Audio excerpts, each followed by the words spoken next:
This is the story of Tron. You can read along with me in your book. You will know it is time to turn the page when you hear the computer sound like this. Let's begin now. It was late at night, but computer programmer Alan Bradley was still hard at work at his computer keyboard. It's like someone or something is trying to keep me out of the computer system. Come to think of it, it's been that way since Dillinger took over the company. That very night, Alan was called into his boss's office. Mr. Dillinger, my Tron program is vital. It protects the entire system from illegal activity. But that master control program, that MCP, has me shut out. Relax, Alan.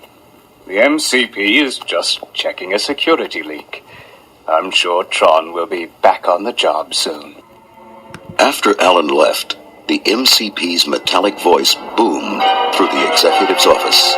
I am so very disappointed in you, Dillinger. We can't have this Tron program spying on me. I'm planning to break into the Air Force computers soon. The Air Force? Just do as I tell you. Keep Tron out. End of line, Dillinger.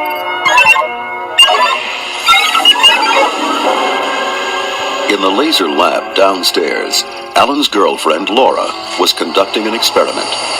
With the push of a button, a laser beam shot across the room, hitting its target, a common orange. The fruit glowed briefly, then disappeared. Nice trick, Laura, said Alan as he entered the lab. The pretty young scientist smiled. The laser scans the object, breaks down the molecules, and stores them digitally. I can pull the orange out of the computer whenever I want. I wish you could do the same for my Tron program. I may not be able to, Alan, but Flynn could. Once a top-notch programmer for Dillinger's company, Flynn was now the owner of a video game parlor. Alan and Laura found him at a Space Paranoids game, beating the record-high score. Hey, good to see you guys. What brings you two in search of the video game whiz? Come on, we can talk in my office. Flynn listened to Alan's story. Boy, would I love to get even with Dillinger. He stole 5 of my best video game programs. He got a big promotion and I got fired. But the proof is all locked up in the computer. Alan grinned. My Tron program could unlock the proof. What are we waiting for? Get me to a computer keyboard. Alan and Laura sneaked Flynn into the laser lab. Flynn hurried to a keyboard. You two stand guard. I'll have Tron up and running in no time. In moments, Flynn had tapped into the MCP. A booming metallic voice flooded the lab. You shouldn't have come back, Flynn. I'm going to have to put you on the game grid. The MCP switched on Laura's laser. It fired a blinding blast. Like the experimental orange, Flynn's body was broken down into bits and sucked into the computer. Now we'll see how smart you really are, Flynn. Flynn found himself in a strange electronic world where everyone wore glowing armor. A fierce warrior approached him. I am Sark, and you are my prisoner.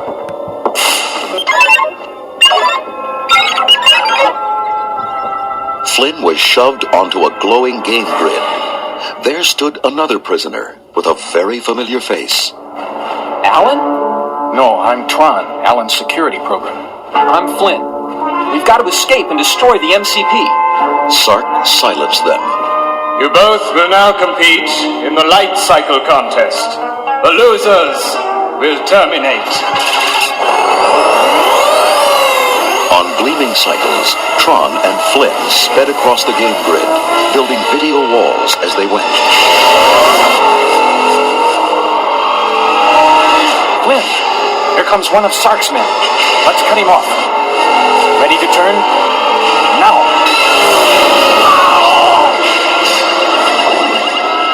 Look, he smashed right through the game wall. Follow me through that hole, Tron. We're getting out of here. We did it, Flynn. We've escaped the game grid.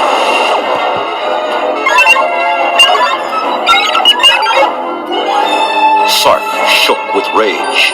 Get them! Send out every tank in the game grid if you have to, but get them! Flynn led Tron through a maze of computer world canyons. Don't slow down. Those tanks are right on our tail. Head for that distant city, Flynn.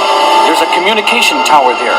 If I can contact Alan, he'll give me the information I need to defeat the MCP. Watch out, Tron. A tank. A blast of energy exploded.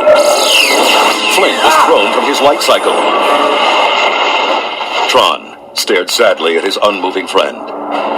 Farewell, Flynn. Now I must face the MCP alone. And on he sped.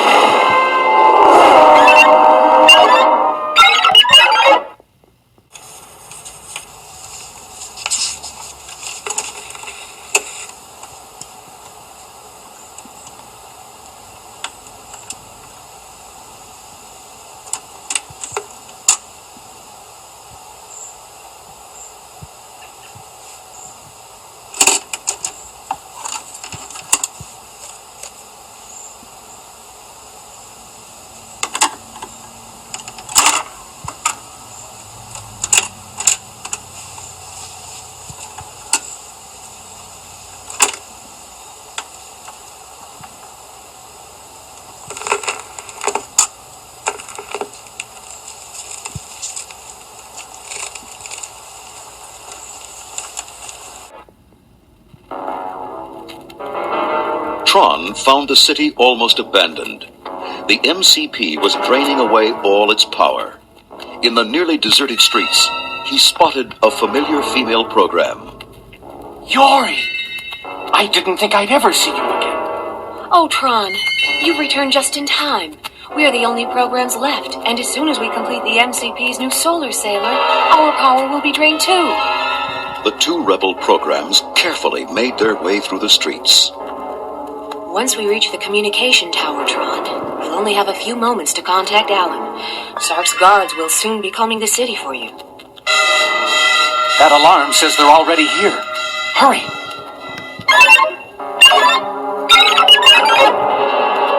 Back in the canyon, a dazed Flynn struggled to his feet. I've got to catch up with Tron. But how can I make it across this desert to the city? Hey, what's this? A broken down video game ship. A recognizer. Flynn stepped into the cockpit and grabbed the controls. His energy flowed into the damaged ship, and it began to move. All right! Let's get this show on the road! Flynn found the battered ship hard to steer, and it bumped roughly into a canyon wall. A glowing ball suddenly shot out of hiding and flew nervously around the cockpit. Who are you?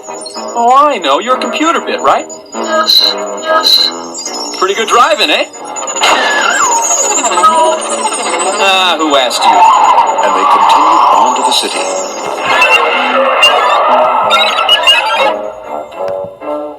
As Flynn flew the shaky recognizer through the town, he noticed a building surrounded by Sark's fierce warriors. That must be the communication tower. Tron made it! Meanwhile, inside the tower, Yori listened as the soldiers beat down the outside door. Hurry, Tron. You must contact your creator, Alan. Tron stepped onto a platform and waited. A brilliant beam of light shone down, and Alan's voice was heard. Tron, I'm giving you a powerful code disk. It will give you access to the MCP. This is our only hope of freeing the computer system. A glowing electronic disc floated down the communication beam and into Tron's eager hands.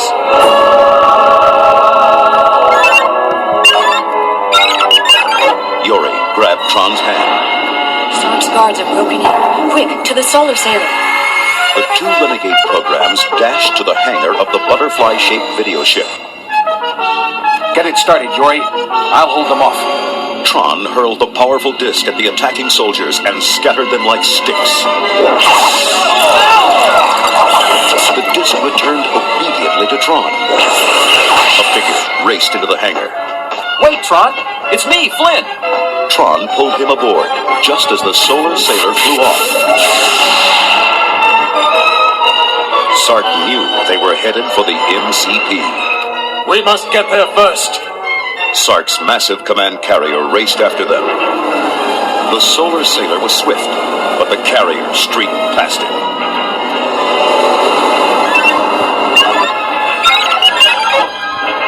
There, in the distance, stood the gigantic MCP tower, its brilliant beam of communication shooting upward. And guarding his master was Sark, now of monstrous size. The MCP has given me all its power to terminate you, Tron. Tron leaped in front of his enemy. A power disc was hurled. Sark went down in a shower of sparks. Flynn watched from above. Tron has defeated Sark, but the MCP has sealed itself shut. There's only one way to get in. Steer us over that beam, Yori. I'm gonna jump. Flynn's body spiraled down the beam, deep into the core of the MCP. A blinding blast of energy erupted. The MCP melted into nothingness. In a flash, all captive programs were freed, and the computer world came to life again. Flynn had saved the system. Flynn's body materialized in the laser lab. He shook his head, trying to understand his fantastic experience. Alan rushed into the lab. You did it! You destroyed the MCP! Laura smiled at Flynn's puzzled expression. Have a look at the computer screen. There was Flynn's proof that Dillinger had stolen his video games. Flynn smiled. End of line, Dillinger.